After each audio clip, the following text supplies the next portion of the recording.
So what about prevention? Do we know anything about prevention? The big thing that we know is that in those dogs that have these multiple cutaneous hemangiosarcomas in regions like their groin, sun avoidance is the number one thing you can do to improve the long-term outcome for these dogs. So keep them out of the sun as much as you can. There are actually some companies that make UV protective sun suits for dogs that you can actually put on them when they go outside. People ask about sunblock and things like that. I'm not a huge fan because usually the dogs just lick it right off. So I don't think that that's very useful, unfortunately. And there's a really interesting study in people that came out a year or two ago now that actually looked at vitamin B3, which is also called nicotinamide, in people with a history of multiple sun-induced skin cancers. And in people who got nicotinamide, their likelihood of getting more skin cancers, squamous cell carcinomas or basal cell carcinomas, was actually significantly reduced by something like 20 to 30%.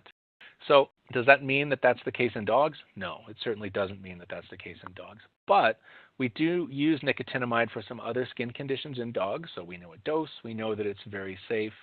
If I had a dog with a history of multiple presumed sun-induced cutaneous hemangiosarcomas, I do think it's something that I would probably consider doing for my own dog, just again because of the information in people and because it does appear to be very, very safe.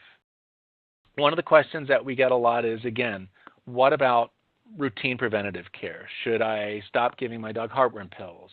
Should I stop using flea and tick drops?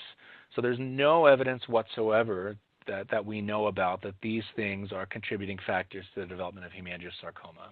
What about vaccines? Am I vaccinating my dog too frequently? Is that doing something that's going to predispose them to hemangiosarcoma?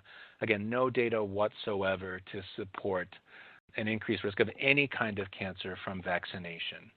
So we certainly still strongly support all the routine preventive care that's keeping our dogs healthy until there's really solid proof that there's a reason not to. So there's so many diseases that are avoided or prevented through the routine care that we all take care of our dogs, that the last thing that we would want to do is sort of withhold those and then have them run into one of these preventable diseases. So definitely keep up with your vaccines, keep up with your heartworm preventative.